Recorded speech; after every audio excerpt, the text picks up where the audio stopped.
Welcome back to Empowering Introductory Algebra, the informative series created to assist students to build a strong basic algebra foundation leading to those college-level studies.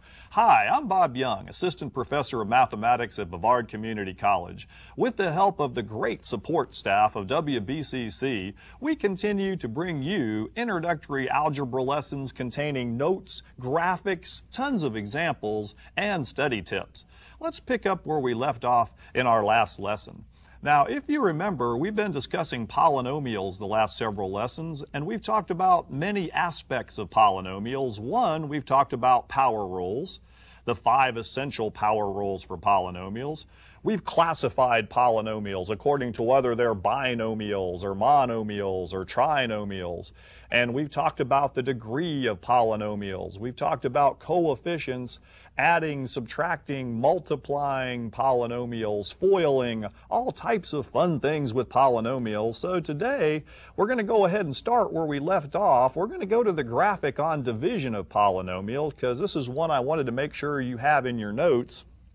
Division of polynomials, now remember, and we've already discussed this in the previous lesson, to divide a polynomial by a monomial, divide each term by the monomial. Divide the coefficients, now that's the numbers in front, and use the power rules to divide the variables. So going to the examples we've looked at already, when we divide monomial into a monomial, we just take the numbers -2 into 16, we got -8, and on the variables, remember, whenever you divide same bases, you subtract the power. So 9 minus 4 gave us the -8x to the 5th. And similar to the next example here, number into number, +4, subtract the powers on the p and q, p11, q3. So these were examples of, again, monomial division. And then we went to some more sophisticated examples, and I can kind of cover these up with my fingers here. We went to a trinomial on top, divided by a monomial, and we said the best way to do that is to go ahead and write that monomial underneath each term, and then just take them one term at a time. And again, we divided number into number, and we subtracted the powers on the same bases there. So x to the 3rd divided by x gives us x squared. And then we got our answer going across, and we did this example as well in the prior lesson. We began the next with long division of polynomials. Now that's division by more than one term, so this is kind of where we got left off in the middle of our last lesson, so this is where we're going to pick it up. And I want to go to the graphic on this as well. So let's look at this graphic. Division of polynomials, long division. And now notice it says arrange all polynomials in descending order of powers, skipping no powers, and that's very important. And the steps there, the 4 steps: 1, divide first term into first term. Step 2, multiply. Step 3, subtract. And notice after subtract, I've got a little saying here that I use, and I've seen Dr. Argo use this as well in lessons on in the classes that he's taught. So he says draw the line and change the signs as only as Dr. Argo can say it, but I'm going to throw in the word boldly change the signs on that step 3. Draw the line and boldly change the signs. Boldly go where no man has gone before. And step 4, bring down the necessary number of terms. So let's go back to some examples, and we'll show you and illustrate those 4 steps for you. Notice here we have a binomial divided into a trinomial. So I went ahead and took the bottom term and divided it into the top term. Notice we're not skipping any powers here on any of the polynomials. This is x to the 2nd, x to the 1st, and then the number, x to the 0 power we don't write. So this is in nice descending order, terms we've used in the past. And the binomial also goes from x to the 1st power to the number. So what we do when we divide more than one thing into these long strings is we take this first term x into x squared goes x times. Okay, so what do we do with these two things now? Step 2 on the graphic said multiply. So we're going to take the x, and if you want to, you can bring that step over here on the side. X times x plus 2, we can write that result right underneath here. It gives us x squared plus 2x. So notice there's some things in the past here important, distributing. Now what I mean with this now, you have to subtract this whole binomial here you just got from this trinomial up here. So when you subtract, remember, this is where we use the term draw the line and boldly change the sign. So this becomes a minus x squared, this plus 2x, and see that plus sign there? Watch this plus sign, what I'm going to do to it. Get rid of it. And boldly make that a minus sign so you know you change them. All right, so if you long divide and do it right, what happens is the x squares now do what? Yes, they go out, and then you can bring down the x's. Now, how many x's? That's a positive 5 subtract 2, positive 3x. Now, what you need to do next is to bring down this plus 6 on the end, see, because we're dividing by two things out here, so we need to have two things down here to go into it. So I'm going to bring that plus 6 down, and some of you may recognize when you divided regular numbers back in basic math, the same concept holds. Okay, so we take the first term now in the x plus 2x, goes into this 3x how many times? Well, it would go 3 times. And if you didn't see that, you could come over on the side of your paper and write it like this if you wanted to. 3x divided by x, and the x's would cancel out, leaving you with plus 3 there. All right, now what do I do with the 3, Young? Well, we're going to take the 3 and multiply it by the x plus 2, put that result under here, and you can show that step here. Actually, I had a student tell me to do this one time, and I listened to you students out there. I thought it was a great advice from a student to go ahead and write that step so you see where this comes from. So multiplying, we're going to get 3x plus 6. Now, what do I have to do with this 3x plus 6? Well, I have to subtract it. So there's the old draw the line and boldly change the sign. So when you subtract more than one thing here, remember, when you subtract polynomials, the signs will change on all the terms. So notice you know you're going the right direction. The 3x's go out, and in this case, the 6 goes out, and you're left with no remainder. So the final answer, when we take x plus 2 into x squared plus 5x plus 6, will be x plus 3. All right, now how can I check that, Young? I'm not sure that's the right answer. Well, what checks division? How about multiplication? If we took the x plus 2 here and multiplied it by the x plus 3, what process would that be? There's our friend FOIL from previous lessons. So if we FOILed this, x times x, we would get x squared. The outside two terms, so these are going to be our rainbow numbers, 3x, plus the inside two terms, 2x. Adding those together gives us the 5x back. And the last two terms, the 2 times 3 gives us 6. It indeed does check. So life is good. All right, let's do some more examples. Now, if you didn't get it with that one, don't panic. I'm not just going to leave you hanging with one example. You know the old BCC network here. We give you a whole bunch of examples to go with.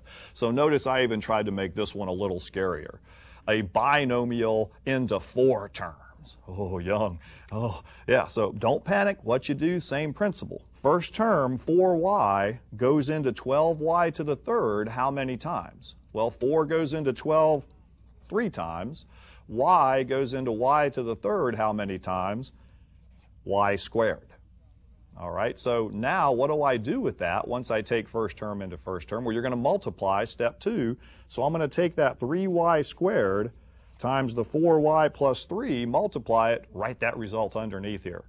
So distributing the 3y squared through, I'm going to get 12y to the third power plus 9y squared. And what do I do with this? Subtract it from what's up here. So to subtract polynomials, remember, draw the line and boldly change the signs. And you know you're doing it right because the y cubes just went toodles. They went bye-bye. How many y squares come down? Well, you have a negative 11 and a negative 9, or subtract 9. Same signs, add the numbers, put the sign. You get a negative 20, y squared comes down. And remember, you're dividing by two things here, so you need to bring that 9y down. And make sure you always have, when you're dividing by two things down here. All right, so keep going, same process. 4y goes into negative 20y squared how many times? 4 goes into a negative 20, a negative 5. Y goes into y squared, y times. So something else to note here for students, notice that if my polynomial is arranged in descending order of powers correctly, skipping no powers, as we mentioned in the graphic, my answer is in nice descending order. So that works out pretty well. So now I'm going to take the minus 5y and go ahead and multiply it by what's out here, the 4y plus 3, and I'm going to write that result under here. Minus 5y times 4y minus 20y squared, minus 5y times 3 minus 15y. Now what do I do with this? Subtract, yes. Draw the line and boldly, boldly, boldly change the sign. So notice both of those minuses became plus. I know I'm doing it right because the y squares just went toodles. All right, how many y's we bringing down, Young? 9 and 15, last time I checked. 24y, and then I need to bring this 17 down. Now this is when students ask me, Young, when do we know we're done? Well, when you get to this last number down here, you're done. Stick a fork in it. All right, so first term into first term. How many times does 4y go into 24y? And yes, that would be up top here, a plus 6. So boy, this is a nice long one. Notice I've stretched it out. I only have one problem per page on when it gets tougher here. So we'll take that 6 and multiply it through the 4y plus 3, and we end up with 24y plus 18. Okay, draw the line, subtract, boldly, boldly, boldly change the signs. So in this case, I have a remainder. I know I'm doing it right because my y's canceled out, and I have here a remainder of plus 17 minus 18 is a remainder of a minus 1. And you can write that several different ways. What I like to do is whenever I have a remainder, I just go ahead and put it up here plus negative 1 over what you're dividing by. So whenever you had a remainder, remember in basic math, you always took it and put it over what you were dividing by, and the rules for polynomials hold the same. So there is your answer to this long division. I think some of you out in the audience can appreciate why they call this long. Yeah. All right, one more of these. Now again, some of you may have said, oh, I got a little better on that one, Young, but I want to make sure I've got this real well, so I threw one more at you here. And notice this one I put skipping some powers. Yeah, all right. So what we're going to do here is we're going to make our long division bar. And I'm going to go ahead and write this underneath here. Now some of you said, well, that's a pretty long division bar just for those 3 terms, Young. But watch what happens here. The a to the 4th power is going to go first, and they skip from a to the 4th to a squared. Those dirty rats. So what we're going to do is we're going to go ahead and not skip. We're going to put an a to the 3rd power in here so we have things lining up. Now, you know how many a to the 3rd power? Some of you out there are probably saying, but Young, I don't see any a to the 3rd powers in here. And that's what I'm going to write here. You're exactly right. There are no a to the 3rd power, so I'm just going to go ahead and put 0 up. Is that all right with y'all? Oh, I don't care if it is or not. We're going to go on anyway. All right, and then we're going to bring down the a squared, so we'll have minus 3a squared. And then they go from a squared to the number, they skip the poor a's. So I'm going to go ahead and put plus 0a here, and then plus 7. All right, so now we have this polynomial, which is a trinomial, all arranged in descending order of powers, skipping no powers. So don't skip them. All right, now notice what we're dividing by also skips a power. It goes from a squared to the number, so we're going to go ahead and insert plus 0a in here. All right, so now we have this polynomial. A lot of students don't even realize that none of the polynomials can skip powers here. And if they do, boy, you can get in trouble. Now, what this does for you, it lines things up so nicely. Watch what happens now. So we'll go back like we did all the other ones. A squared goes into a to the 4th how many times? And like I said, if you're not sure, come over here on the side of your paper and write it like this. A4 over A2. What do I do with the powers? I'm dividing same bases. You know what? Subtract. So we get a to the 4th divided by a squared is a squared. Multiply. Take the a squared, and we'll run it through this trinomial here.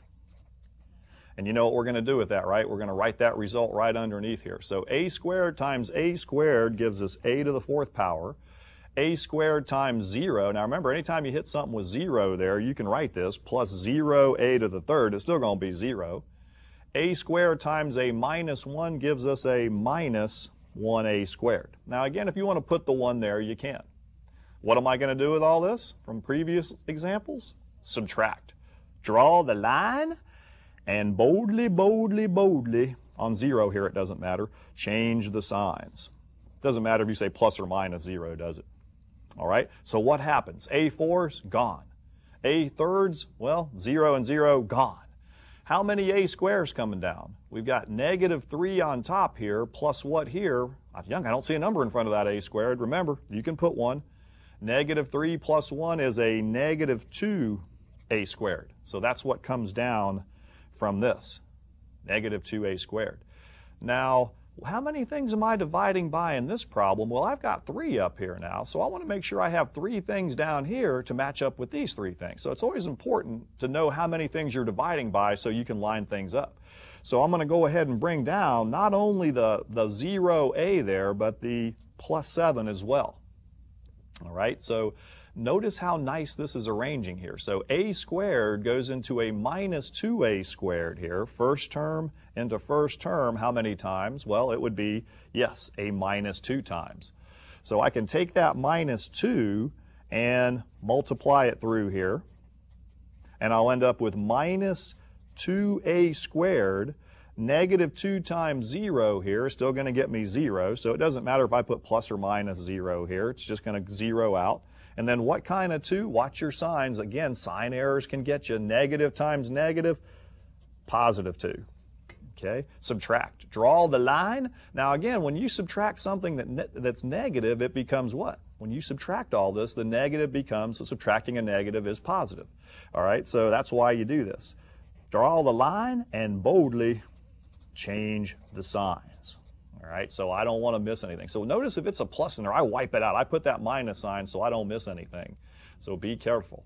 So the 2a squares go out. I know I'm looking good. The a's in this case go out, bringing me down to the numbers, which is going to total 5. So that's my remainder. Now, how do you write the remainder again, Young? Well, in this case, it's a plus 5, so I'm just going to write plus. I always put a plus here, whether it's plus or minus remainder. And then I just put whatever number or remainder there is in the numerator here, and then what we're dividing by was the a squared minus 1. Not necessary to put the 0a back there. All right, so 3 long division examples, all of different nature. So hopefully you're getting a good feel for these now so you can go and practice some on your own and find a whole bunch in your book and work them. All right. Now I think it'd be a good time to stop and go over a new part of the lessons here. We usually give you study tips, but today I want to give you avenues for math help. We've got all kinds of help for students in the college, and students aren't aware of it. So we're going to say avenue for help tip 1, see your instructor for help outside of class during their scheduled office hours. All right, I mean, there's a lot of instructors. We have all kinds of hours we offer help. I mean, if you go and register for a class at BCC, the instructors are there to help you. So take advantage of that. And a lot of students go, well, I've got a friend that's good in math. Or they'll say, well, I've got a whole bunch of people that's, I know that's real good in math and they can help me. But let's face it, folks, are those people that you know that are good in math going to be writing your test? No. So your instructor, if you go for help, he's going to know where, different instructors focus a little bit here, a little bit there on different things, some more than others in one area than others. But, it's always good to see the person that's going to be giving you that test, getting good with them. And another course is see math tutors when available. I mean, if you check the campuses, there's all kinds of tutors available. In the Learning Lab, I know I teach at the Palm Bay campus. In our Learning Lab, you can go up there and get help like 5 days a week. They have day hours, night hours, and so forth. So we're going to start telling students out there, hey, there's ways to get help here. There's things you need to do as you study, and we're going to get you to that point so you can empower the subject. Yeah. All right, so let's continue here with the next graphic. And we're going to talk about factoring next. All right, we've been putting these polynomials together. We've been adding, subtracting, and multiplying and dividing them. Now it's time to tear them apart. So factoring, to factor a polynomial is to write it as a product. Now remember what that word product means. It means multiply.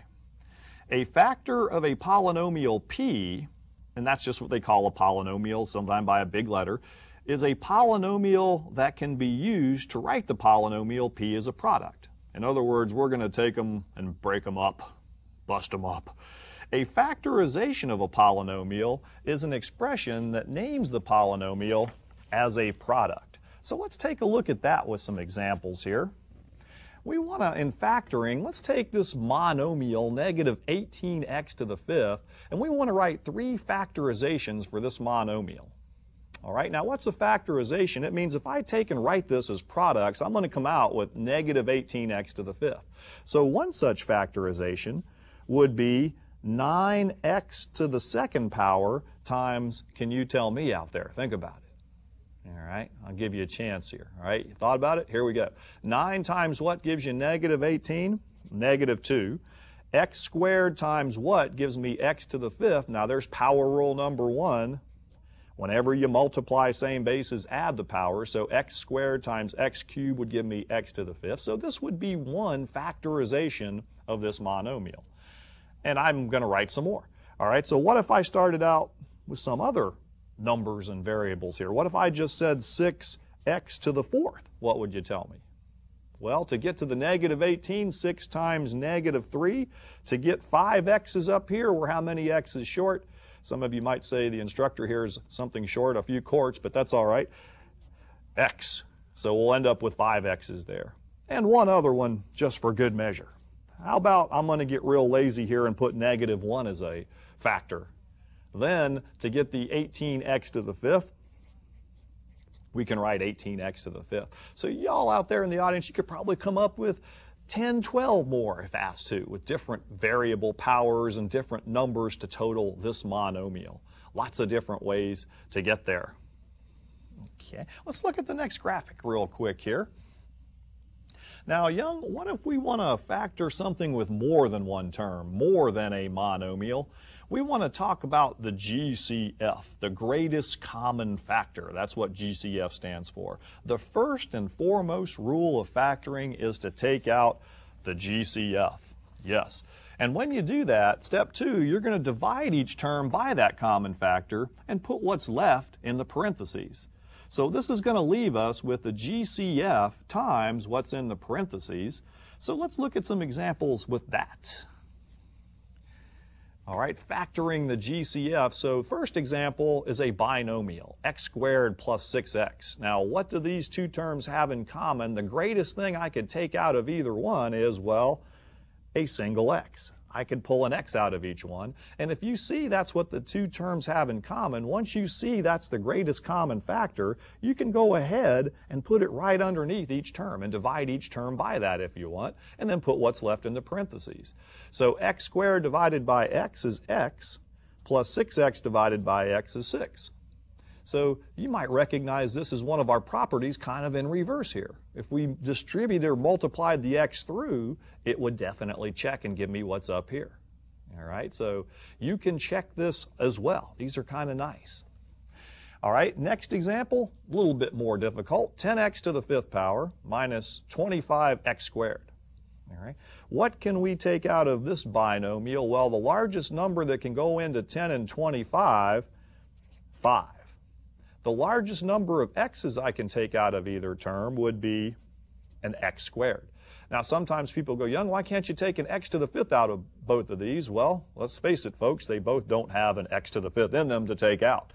You know, it's kind of like my bank account. There ain't nothing in there, you can't take it out. So anyway, go ahead and once you identify that greatest common factor, which in this case these two terms have 5x squared in common, then you can go ahead and write that 5x squared right underneath each one and put what's left in here.